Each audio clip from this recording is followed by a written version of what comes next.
Сәлеметсіңдер ме балалар? Математика сабағын бастаймыз. Бөлімше менің қаламдағы көлік түрлері. Сабақтың тақырыбы кестелер мен диаграммалар. Бүгінгі сабақта деректер жинағы жүргізуді, жүйелеуді, кестелер мен диаграммалар құруды үйренеміз. Алдымен бірінші есепке назар аударамыз. Суреттерден қандай көлік түрлері көріп тұрсың? Әр көлік түрлерінің санын айт, және осыған диаграмма құра. Алдымен суретке қарап, көліктің санын санайық, және кестеге салайық. Санап болдыңыз ба? Тексеріп көрелік.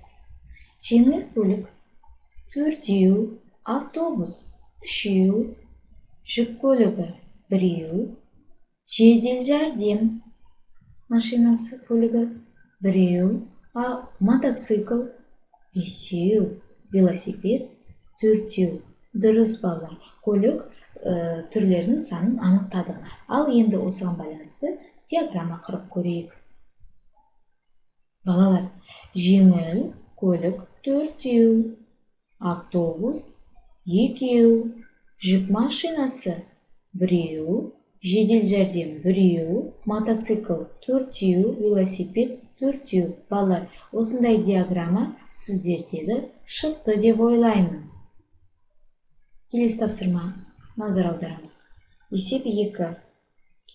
Балалар, А бөлігіне тоқталамыз. Бұл жерде кішкентай автобусқа 18 жолаушы, ал үлкен автобусқа одан 22 адам артық сыяды. 2 автобусқа барлығы неше жолаушы сыяды. Ең алдымен, балалар, біз сендермен есептің шартын құруымыз керек. Яғни, кішкентай автобусқа 18, үлкен автобусқа одан белгісіз және 22 адам артық сыяды, бізге барлығы неше жолаушы сыяды деген сұрақ қойылған.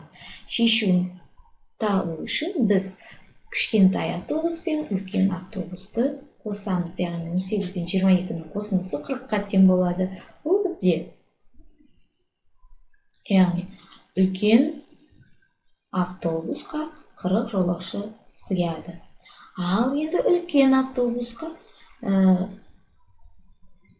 пен кішкентай автобустың ішіндегі отырған жолаушылардың санын санап көрейік. 18 пен 40-ның қосындысы 58-ге тең болады. Сонда 2 автобуста да барлығы 58 жолаушы сыяды.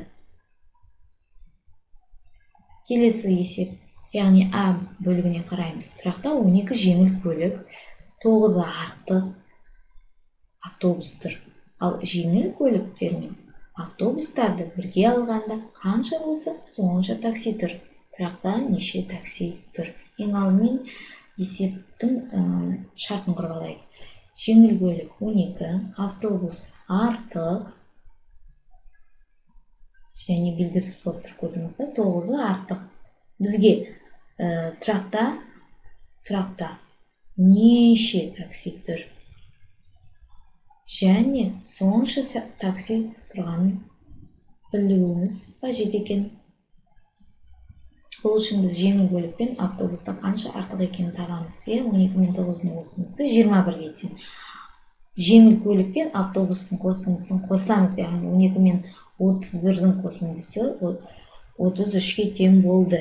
Бізде тұрақта 33 такси тұр, балалар. Есеп түсінікті болды деп ойлаймын. Келесі тапсырма. Диаграммаға 0-ден 20-ға дейінгі сандар туралы мәлімет жинау керек. Ең алдымен кестеде берілген 1 таңбалы және 2 таңбалы сандар. Жазылуындағы цифрлары бар сандарды теріп жазуымыз қажет екен. Балалар, 1 таңбалы және 2 таңбалы сандар. Ол өздерің көріп отырғандай 0-ден 20-ға дейінгі сандарды жазамыз. Жазып болсақ, тексеріп көрелік. 1 таңбалы сандар 2, 6, 4, 8. Және де 1, 3, 5, 7, 9. Тамаша балалар. 2 таңбалы сандарға тек 20 саны, және де 11, 13, 14, 15 кешіріңіз, 17, 19 сандары жазылады.